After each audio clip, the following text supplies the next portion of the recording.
This is a rubber strap deal. Freaking frozen solid. This is what rubber is supposed to act like, okay? This is like normal temperature rubber, okay? It's cold out.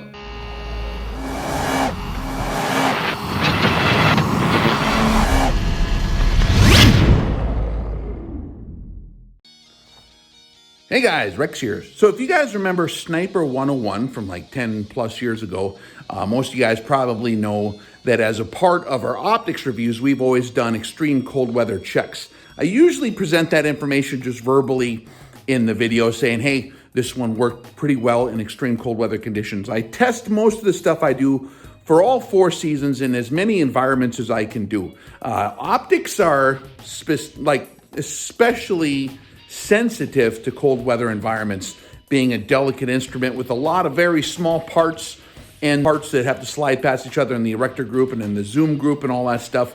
So there's a variation of performance between different kinds of optics, and you really have to test it model by model. You can't really go brand by brand because it's very different from one model to the next. Each different line is going to have a different design, and thus the performance under different temperatures is going to vary. So you really have to check it. I just threw a bunch of stuff out there. It is negative 21 degrees Fahrenheit. I think the warmest it got up to was like negative 12 today. And so with no wind, it's good to record because the wind ain't whistling. I thought I'd just throw a bunch of stuff out there, let it fully cool down. I let it actually cool down way longer than I need to, just so that I'm sure that everything all the way from the outside of the optic to the inside is actually at that temperature. I let them sit out there for 7 hours, which is way longer than the guy would need to. But, you know, there's differential expansion and contraction based on thermal differences. And if you put it out there and the outside starts to feel cold, the outside is actually shrinking before the inside can, and stuff will act more stiff. There's actually a curve of performance if you pay attention to this stuff or log it. When the scope first starts to cool off, you're going to see that it's like really tight. But once the whole thing thoroughly cools, everything's evenly cooled, then it starts to function again in a different way. Sometimes better, sometimes worse. You don't know until you try it, okay? There's a lot of details in engineering that will make that vary. So we're going to look at these in kind of a go, no-go context, okay? Like either it works or it doesn't at that operational or at that temperature range, okay? So that's how I kind of look at it. I look at all the different parts that you might have to adjust, and then it's either a go or a no-go on that specific feature, and then you'll have to determine which of those features are critical for your 90% for your application in your environment. It's going to be different than where I'm at than in Tennessee or Florida or Montana. It'll be kind of similar. Or if I'm in the water or the jungle or the desert, everyone has their operational environment. But if you're going to use stuff in extreme cold weather, you kind of got to make sure it's going to work, because a lot of times they don't, okay? I'm not going to throw all my optics back out there I've done over the years, because I've done extreme cold weather tests on all my stuff. But for the purposes of this review, some of the newer stuff that I haven't really shown on camera. So we're just going to kind of show you what we're looking for. We're going to start off with the diopter adjustment. Okay, that's right here. That's something you don't really, in my view, is not going to be super critical for extreme cold weather unless you are going to be deployed outside at all times in extreme cold weather environments and never have the chance to adjust this outside of extreme cold conditions. Typically, you're going to do this when you're zeroing. When you first get the optic, you can set that to your eye. Even if it's super cold out, you can do that indoors. There are certain applications where you might have to adjust this in extreme cold weather. So we're going to check that. The magnification, okay, the zoom. We're going to check this magnification ring for function. A lot of times they get tight.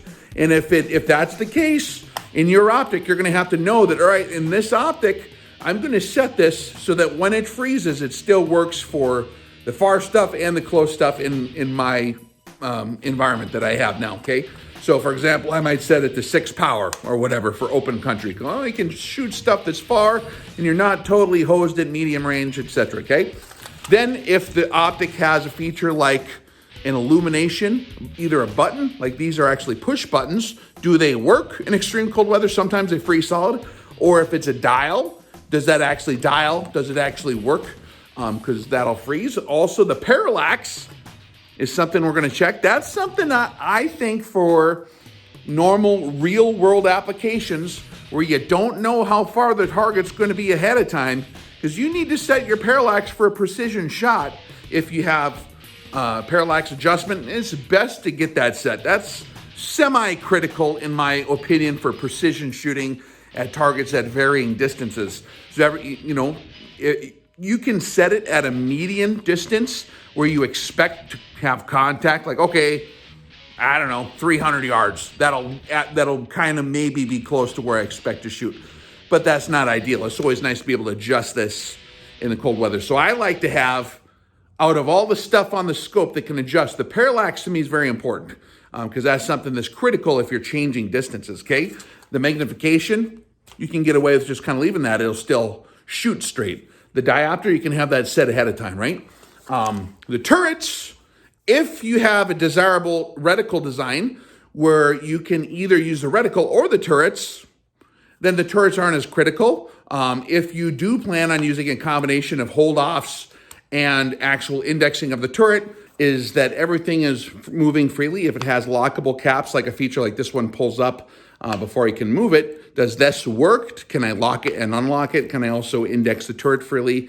This one has some other features as well. Make sure everything kind of works. Likewise with here, windage turret, just making sure everything's working. Now, again, you are the one that's going to decide whether that's a critical feature for your environment with what you're doing. I'm just going to go through a pile of scopes that I threw on the table, and we'll look at them and just kind of see what works. You will notice some general trends. Sometimes some of the cheaper scopes, some of them that are a little more loose tolerances, actually work really well in cold weather because they're looser tolerances, right? Some of your real high-end scopes, even though they're very tight tolerances like this one, this is a IOR Valdada, right? This is actually one of the Romanian models made in Bucharest, right? This is a tight model, but it functions really good in cold weather. So you don't know for sure. There are general trends, but those trends are punctuated by various other models. And you have to check each model to know. So let's see what happens. I'm just gonna show you the actual results. It's impossible for me to put any bias in this because I'm just gonna show you what happens, okay? All right.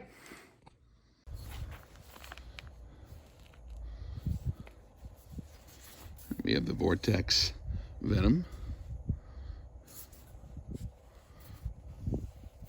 Turns relatively easily.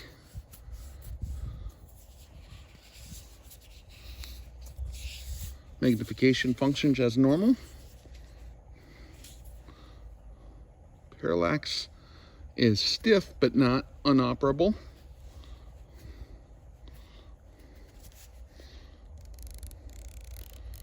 That works fine.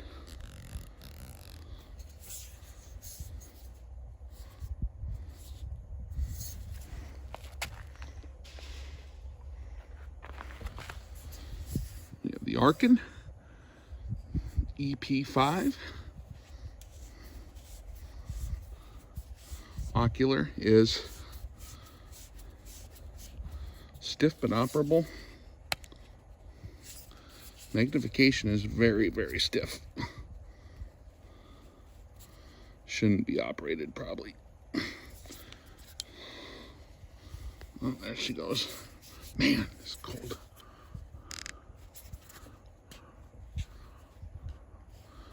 The illumination is not operable. Parallax turns nice and free. Windage or elevation turret turns free. Windage turns free.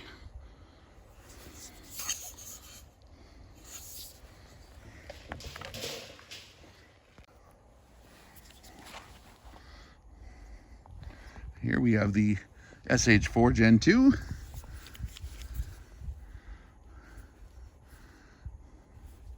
We got very, very little movement on the ocular here. Magnification is very, very, very tight. Probably shouldn't be moving that. Illumination. Illumination does move on this one. Just a little bit. It's very tight. We are getting the clicks there. This is very stiff here on the parallax. Very, very, very stiff. Okay. Turrets move fine. Here and here, no problems there.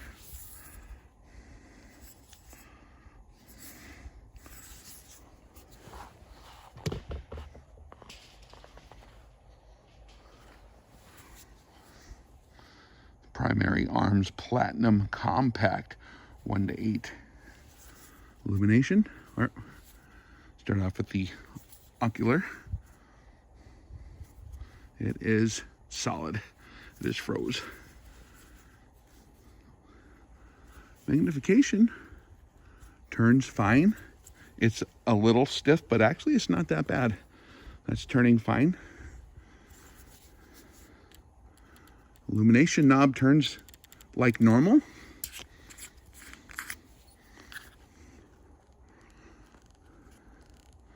That's turning like normal.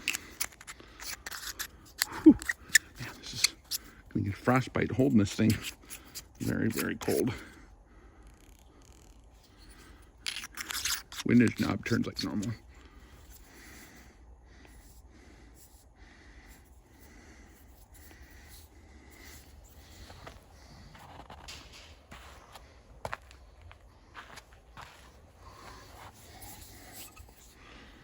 Got the platinum, 6-30. Whew. Ocular turns fine. Magnification ring turns fine. This turns like normal. Man, that is cold. Parallax is very stiff, but it does move. Turrets are normal here. And that was a little stiff, but it's running like normal. There she is.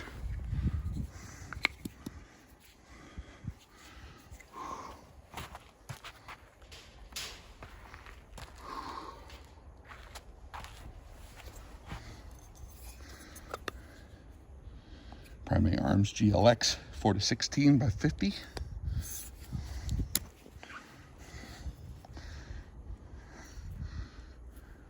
Very stiff ocular, but it is moving. Magnification ring. It was frozen, but it broke loose, and now its operation is normal. And it's working. Illumination.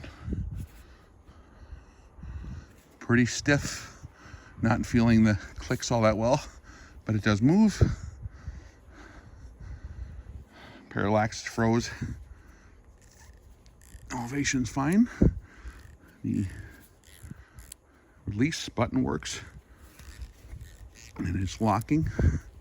And this. Oh, hit the button. That's functioning. Okay. We have the Athena. I believe this is the SLX or maybe the Silver series. Okay.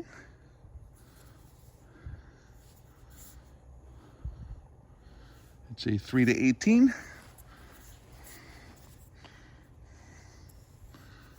That moves easy. That was frozen in place, but she's moving easy.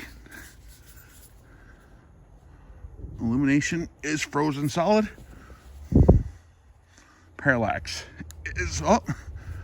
She broke loose and it moves easy. Try this again. Nope, that's solid.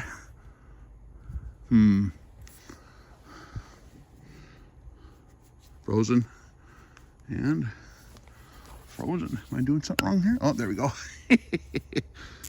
Okay. Locking turrets, operating. That's frozen in place a little. There we go. All right. Well, this operates quite well in the cold weather. All right. Good to know.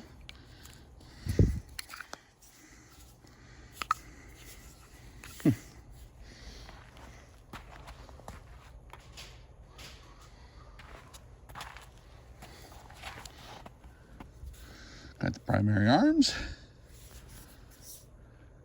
the PA4-14, first focal plane R grid, older model. Right. Ocular works fine. Diopter adjustment, magnification, frozen. Illumination works fine. Parallax works fine. Turns quite easy. Fine. That works fine. That works fine. That works fine. All right.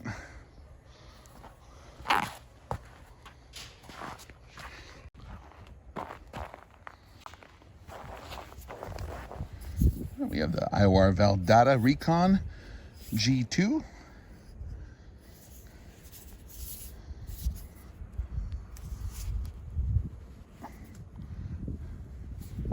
The diopter does turn. Magnification ring is turning.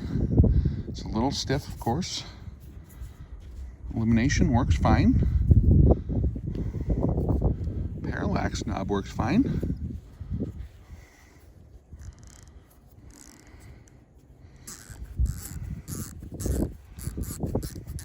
Elevation knob works fine. Windage works fine. Very nice.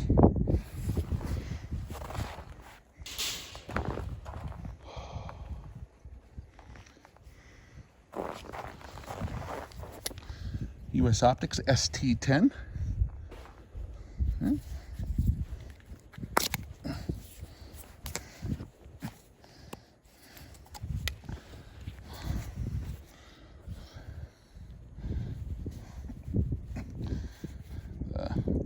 Diopter adjustments totally froze. Parallax works fine. Turns very nice and free. Elevation works fine. Windage works fine. Man, it's cold. And the buttons are froze. They are not moving. Yeah, it's pretty cold. There it is.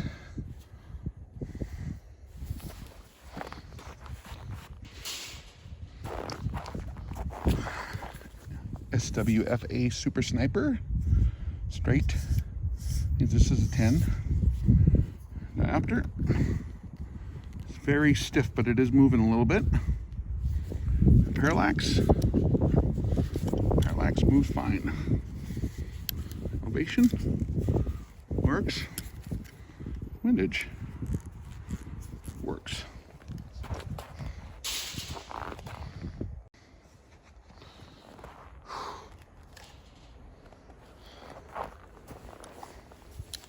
Sig Tango6. Sig Tango6 4 to 24 by 50.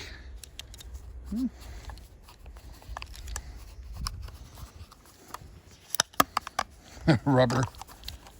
The rubber is froze solid. It's not stretching. Come bring off this bra. Damn. Ridiculous. It's kind of cold. Rubber's froze. Right. I got no movement on the diopter. Magnification is turning okay. It's a little stiff, but not bad. Illumination working fine. Parallax is pretty stiff, but it is operational. But it's pretty darn sticky. Okay.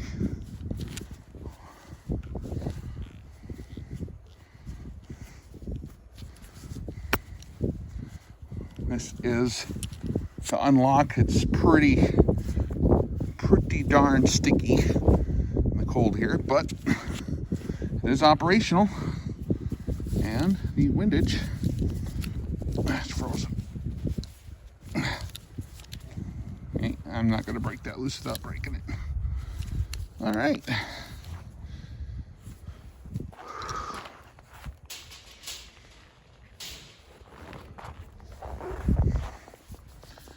IOR out of Bucharest. Here's an IOR out of Bucharest, a 216 by 42. Okay. Well, that works very nicely. Almost like normal. Magnification. It's a little tight, but it's operational. It's nice and smooth. Okay. Buttons. They are working. Okay. And we have parallax. Parallax works very well. Okay. It unlocked quite easily and is turning freely. And it locked easily.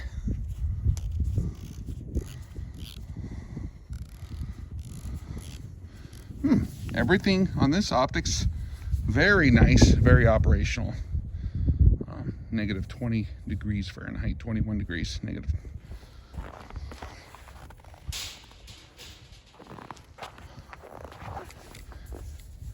Steiner military, 3 to 12 by 56, Germany. That is working fine. This is working fine. Working fine. Working fine. No problems here.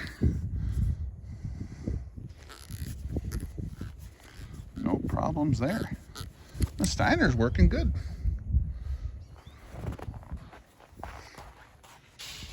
Show you how cold it is here.